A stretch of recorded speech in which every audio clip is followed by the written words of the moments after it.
Em meio às colinas sagradas de Jerusalém, onde o tempo parece ecoar as orações de milênios, uma antiga esperança reacende nos corações do povo judeu, na reconstrução do terceiro templo.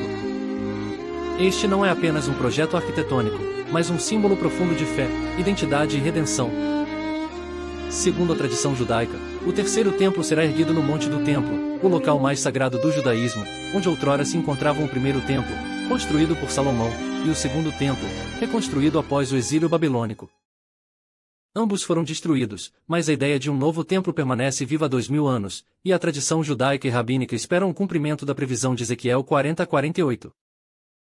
Para que esse novo templo possa ser erguido, a tradição judaica afirma que uma purificação é necessária para a reconstrução e isso requer a cinza de uma novilha vermelha sem defeitos. Em Jerusalém, uma jornada de fé e determinação se desenrola, impulsionada por judeus ortodoxos sionistas religiosos que se dedicam à reconstrução do terceiro templo. À frente dessa missão está o Instituto do Templo, fundado em 1987, que lidera os preparativos meticulosos para restaurar o templo sagrado.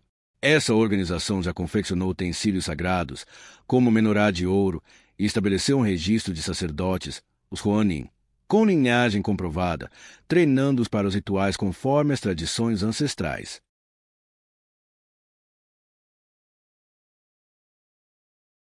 O livro de Ezequiel é uma fascinante jornada profética que leva seu leitor através de um caminho de julgamento e esperança. Desde sua vocação como profeta até as promessas de restauração, Ezequiel desempenha o papel de atalaia, alertando e guiando o povo de Israel. Nos capítulos 4 a 24, Ezequiel profere revelações de julgamento que destacam a injustiça e a corrupção que permeiam Judá. Este período sombrio culmina na destruição de Jerusalém, uma consequência das ações do povo. No início de seu livro, ele recebe visões divinas que marcam sua missão de anunciar o julgamento iminente sobre Judá e Jerusalém devido à sua idolatria e rebeldia. Essas mensagens são duras e diretas, características da profecia clássica, que enfatizam a necessidade de arrependimento e retorno à aliança com Deus. Para que possamos compreender o real significado das profecias do profeta Ezequiel, é necessário entendermos o contexto literário geral dessa escritura. Vejamos. Dos capítulos 1 a 3 é apresentada a vocação e comissionamento de Ezequiel. Dos capítulos 4 a 24 é revelado o julgamento contra Judá e Jerusalém. Já nos capítulos 25 a 32 encontramos a revelação contra as nações estrangeiras. Nos capítulos 33 a 39, encontramos as promessas de restauração para Israel após o cativeiro babilônico.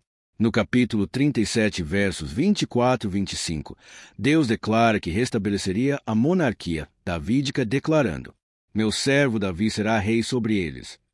E finalmente, dos capítulos 40 a 48, chegamos consequentemente à visão de restauração do templo. O livro todo apresenta claramente os planos de Deus para o Israel pós-cativeiro. Nos capítulos 40 a 48 de Ezequiel, Deus planejava uma restauração completa e espiritual de Israel, simbolizada pela visão de um novo templo, um novo culto e uma nova ordem tribal. Em poucas palavras, era uma restauração da presença divina, da pureza do culto e da identidade do povo como nação santa. O templo representava o retorno da glória de Deus, e as novas leis e divisões mostravam um povo vivendo em santidade, justiça e comunhão plena com o Senhor. Tudo apontava para um relacionamento renovado entre Deus e seu povo, com a promessa: o nome da cidade será "O Eterno está ali." Porém, a profecia da restauração plena de Israel não se cumpriu. Mesmo após o retorno da Babilônia e a reconstrução do templo, o coração de Israel ainda oscilava. O entusiasmo que reacendeu sob a pregação dos profetas Ageu e Zacarias logo deu lugar ao costume e o brilho da fé começou a se apagar. O povo, enfraquecido pelas dificuldades e pela influência das nações vizinhas, recaiu em práticas que haviam causado a ruína anterior. Casamentos com estrangeiras começaram a minar a identidade espiritual da nação. O sábado era negligenciado. Os pobres eram explorados. O culto se tornava mecânico, sem vida, sem coração. E ainda assim, as recaídas continuavam. Por trás de cada reforma, havia sempre o risco da apatia. Foi então que Deus enviou Malaquias, o último profeta do período pós-cativeiro. Com palavras cortantes como espada, eternas como o chamado de um pai, ele confrontou a frieza espiritual, Ele profetizou em nome do Eterno. Eu chegarei a vós para juízo, e serei uma testemunha veloz contra os feiticeiros, contra os adúlteros, contra os que juram falsamente, contra os que defraudam o diarista em seu salário, e a viúva, e o órfão, e que pervertem o direito do estrangeiro, e não me temem, diz o Senhor dos Exércitos. Porque eu, o Senhor, não mudo, por isso vós, ó filhos de Jacó, não sois consumidos. Desde os dias de vossos pais vos desviastes dos meus estatutos, e não os guardastes. Tornai-vos para mim, e eu me tornarei para vós, diz o Senhor dos Exércitos. Mas vocês ainda se perguntam, em que havemos de tornar? A profecia de Ezequiel 40:48 não prevê a reconstrução do terceiro templo e muito menos a chegada do Messias. Pode parecer chocante, mas vamos entender isso passo a passo. As profecias clássicas, como essa de Ezequiel, estão ligadas a uma situação histórica real e imediata. Ezequiel 40:48 foi escrito durante o exílio babilônico, século VI a.C., quando o Templo de Jerusalém havia sido destruído.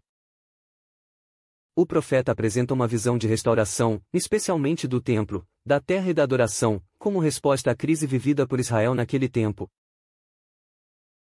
Profecias clássicas geralmente são condicionais, ou seja, dependem da resposta do povo, conforme Deuteronômio 28. A restauração descrita por Ezequiel não é inevitável, mas está condicionada ao arrependimento e fidelidade de Israel conforme Ezequiel 43:9-11. Isso difere do estilo apocalíptico, onde os eventos são descritos como inevitáveis e determinados por Deus, independentemente da ação humana.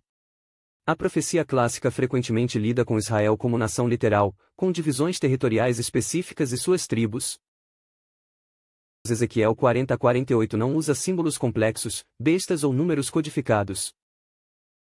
As visões são um projeto de arquitetura bem organizado com funções claras, o que é típico da profecia clássica. Em Ezequiel, é o próprio profeta que vê e relata. O foco está em restaurar o culto e a santidade, não em batalhas cósmicas entre forças antagônicas. Em Ezequiel 40:48, há descrições detalhadas do templo, do sacerdócio, dos sacrifícios e da terra, tudo apontando para uma restauração física e nacional de Israel. Finalmente, a intenção de Ezequiel é inspirar esperança, arrependimento e reforma entre os exilados.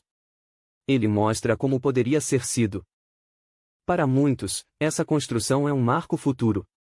Mas, ao mergulharmos nas Escrituras, percebemos uma narrativa diferente. Desde o cativeiro até a restauração de Israel, há uma sequência contínua de eventos. O profeta Malaquias exortou o povo sobre suas condições espirituais, ressaltando que as bênçãos divinas estavam condicionadas à obediência. A própria Torá estabelece que, sem fidelidade, viriam maldições. As visões de Ezequiel sobre o templo, capítulos 40-48, são condicionais, dependentes da resposta do povo. Com a negligência, essas promessas não se concretizaram como descritas. Contudo, há uma esperança superior. Em Hebreus 8, lemos sobre Jesus, o sumo sacerdote, que ministra no verdadeiro tabernáculo, erguido pelo Senhor, não por mãos humanas. Ele estabeleceu uma nova aliança, baseada em promessas superiores, oferecendo redenção eterna. Ora, se o sangue de bodes e touros e as cinzas de uma novilha espalhadas sobre os que estão cerimonialmente impuros os santificam de forma que se tornam exteriormente puros. Quanto mais, então, o sangue de Cristo, que pelo Espírito Eterno se ofereceu de forma imaculada a Deus, purificará a nossa consciência de atos que levam à morte, de modo que sirvamos ao Deus vivo. Hebreus 9 versos 13 e 14.